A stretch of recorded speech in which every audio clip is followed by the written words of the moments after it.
I want to get into some hot topics here, or some newsworthy topics. First is President Trump in the U.S. has reclassified government CIOs for political appointments. So I'm going to just kind of cover some of the highlights here from this article. This article that we're pulling from talks about how the transition team of newly elected President Trump is shaking up federal IT leadership. In particular, the Office of Personnel Management has issued new guidance reclassifying CIO positions, allowing them to become political appointees instead of career civil servants. This means that agency CIOs will no longer be neutral technocrats, but will now take on politically charged issues like cybersecurity, AI, cloud computing, and the removal of DEI programs, which is diversity, equity, and inclusion. Supporters argue this change expands the talent pool and makes hiring more competitive, but critics warn that it opens the door to corruption and unqualified candidates. Some fear politically motivated CIOs could weaken national security by prioritizing loyalty over expertise. While current CIOs within the government are unaffected, future hires will be subject to this new process, potentially reshaping IT leadership across federal agencies. So this is really interesting, and an interesting sort of summary of this article, and I'm a little surprised by it. I'm not sure fully how this is going to unfold or transpire, what it's going to mean to CIOs that work for the federal government. But some things here around some questions that need to be asked are, first of all, when you think about digital transformation, will this help or hurt federal modernization efforts? By having political appointees that are presumably a little bit more political. I mean, they're going to be a little bit more not polarized necessarily, but bipartisan, or partisan, I should say, not bipartisan, but partisan. They're more biased. They're more loyal to their party and their school of thought around their political affiliation. Does that help or hurt modernization efforts? I mean, especially, you have to look at what the U.S. is doing right now, and other countries too.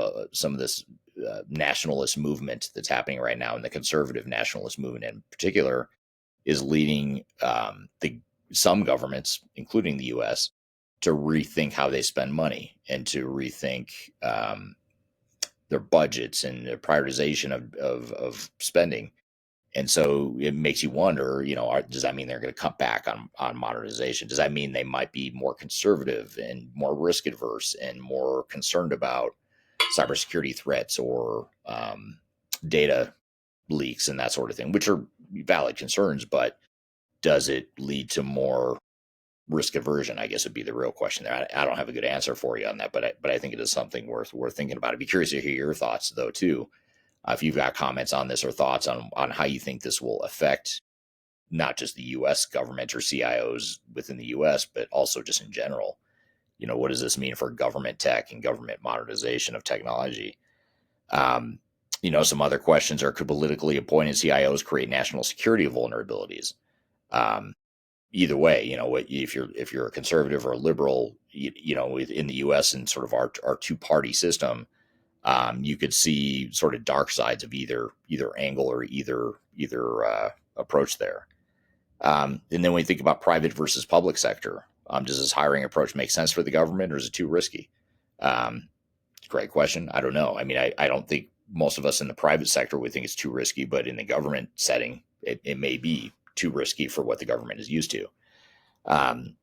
You also have to think about IT policy bias in terms of how it might affect cloud adoption, AI regulations, or vendor contracts, ethics and procurement. How can agencies prevent CIOs from steering contracts to preferred vendors, especially if you're starting at the top and saying we're going to politically appoint these CIOs? I would presume that kind of rolls downhill, and the CIOs will then bring in their people, their biases and that sort of thing, which again could be good or bad depending on what the objectives are and where you stand on the political spectrum, and not even just politically, but also just technologically, what your priorities are, what you think are more important for government entities. And then long term, you have to think about what this means for future administrations. It's interesting because when you're especially in this two-party system that the U.S. has, when you're if you're a citizen and you've got your preferred party that's in power, it always looks good, sounds good, because you're aligned with that and you agree with whatever it is they're doing, or a lot of what they're doing. But then you have to think, well, what if would you feel comfortable applying that same concept if and when the other party is in power, which will happen. If not the next term, it'll be the term after that or the term after that. It's sort of like a pendulum swinging back and forth. There's always going to be different parties in power. And so, you have to ask yourself, is this something that you're comfortable having in place, knowing that it's setting a precedent for future political appointees that you may not agree with as a citizen or as a politician? So some interesting stuff there, but I'd love to hear your comments. I'm not a political expert, a political science connoisseur by any means, but I'd love to hear your comments, especially depending on where you are in the world. A lot of people listening are not in the U.S. Most people listening are not in the United States where I am.